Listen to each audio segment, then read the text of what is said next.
If D.C. lawmakers don't get their act together on the budget by the end of the day Friday, the government will shut down.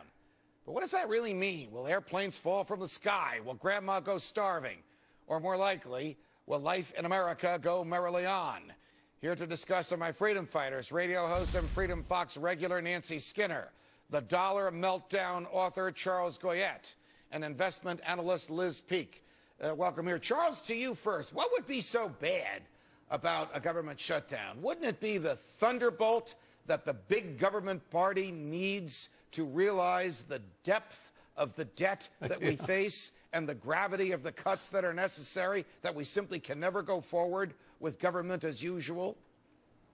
Never let a good crisis go to waste. But, Judge, which party's the big government party? I cannot figure this out, so help me. The Republicans have had a wonderful opportunity since they were elected back in November to focus the public's attention on the severity of this crisis, and I'm afraid they have booted it. Matter of fact, I don't believe that they understand it themselves. They're going to balance the budget 26 years out, and they're using, bogus projections, rosy scenario stuff to do it. I'm afraid that the Republicans don't get it either. If nobody in Washington gets it, that means economic events are in control, and there is no help to come out of Washington. Nancy, my libertarian friend and your colleague on this panel, attacks Republicans as well as Democrats. So my question to you is the president serious about addressing debt, or does he follow the values of all of his predecessors going back to FDR? That debt is not bad, that the debt can always be rolled over, and somebody else will worry about paying this money back. Well, I think it was actually Dick Cheney who said that debts don't matter. But right. Judge, the fundamental question at this point in our economy is, do we have to worry about job creation or debt? And do you know an NBC Wall Street Journal poll showed that most Americans, including a majority of independents and Republicans, believe job creation is. Because unless you're working again, the debt deficit thing is not as important. I'm a hawk. I went to business school. But the point is, too draconian as we're just recovering, and a shutdown, in particular, a shutdown of the government could put us right back into a recession. But is the President of the United States who wants to borrow, Nancy, is the President of the United States who wants to borrow $500 billion between now and October and $1.7 trillion in the following 12 months serious about debt? No one can say that he is, because he wants to add to it rather than subtract from it. Do you agree with that? No, that's not true, but he has a debt commission set up to look at how you can sustainably reduce it, but without killing the recovery that is getting us back from where the biggest recession we've had since the Great Depression. I get your argument. Liz, Nancy is of the view that the more the government spends, the more prosperous we'll be. Yeah, I am of the view that only the private sector can bring us prosperity. Government doesn't produce, it consumes. What do you say? That's right. I mean, the Democrats have simply been unwilling to face this debt issue either in the short term or the long term. They're willing to talk about how we have to cut this and that eventually, but everything has a 20-year due date. I mean, I think the Republicans and the Democrats will share the blame this time around if they shut the government down. I don't think it's going to all be on the Republicans' head, because you clearly have a standoff between the Democratic leaders in the Congress and, in the Senate, and the Republicans in the House. The attitude of the public is different now than it was in '95, the last time we had a shutdown. You have millions of Tea Partiers out there who want the government to shrink and are willing to accept this hiatus of no government if it results in a smaller government. I think that's totally right. Finally, for the first time, just as with education, we are actually talking about important issues, and the debt right now is one of the most important.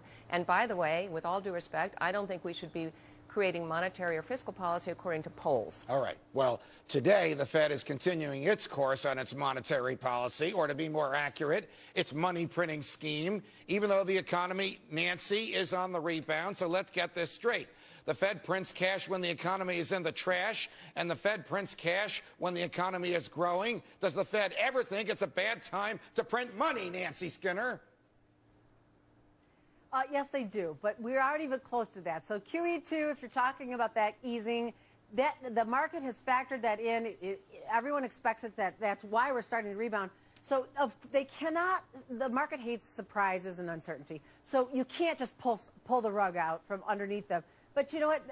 Until we get to a point where our unemployment comes down and things stabilize, they're doing the prudent thing. And and it's not going to hurt anybody. Charles, the dollar is the safest instrument in the world. Got it. Charles, go ahead. I don't even have to ask you a question. Just take the ball and run with it. Judge, maybe the government shutdown could include the Fed. No, QE2 hasn't even begun to have been reflected yet in the general price increase. This money is going to banks, it's going to the adjusted monetary base and to bank reserves at the Fed. It hasn't even begun to show up in higher prices. And then when the prices of commodities continue to rise dramatically higher than today, the price of oil, what does the Fed feel constrained to do? To ease again to accommodate the higher prices of commodities like oil. We're in a mess here. If there is a shutdown, Social Security still works, the checks go out, the military still gets paid, the FBI gets paid, the IRS closes down. That might not be such a bad thing. That could be positive for a lot of people. But does the Fed, hang on, Nancy, does the Fed even understand the gravity of what it's doing? Look, I think the Fed has to take a deep breath. I think honestly one of the problems here is that Ben Bernanke is absolutely obsessed with Japan and with deflation. And all along he has been unwilling to countenance that his activities may have something to do with feeding what is becoming an inflation problem. Nancy, we have 15 seconds. You get the last word. Bernanke's obsessed with deflation because that's what happened in the Depression. And to your point, it's not oil and food. It is when wages rise, it's because there's pressure on wages. We don't have that. We are in a deflationary environment. That's the least of our worries right now. It's getting people back to work. All right, back to work. Nancy Skinner, Charles Goyette, Liz Peek, thanks very much for joining us. It was a pleasure.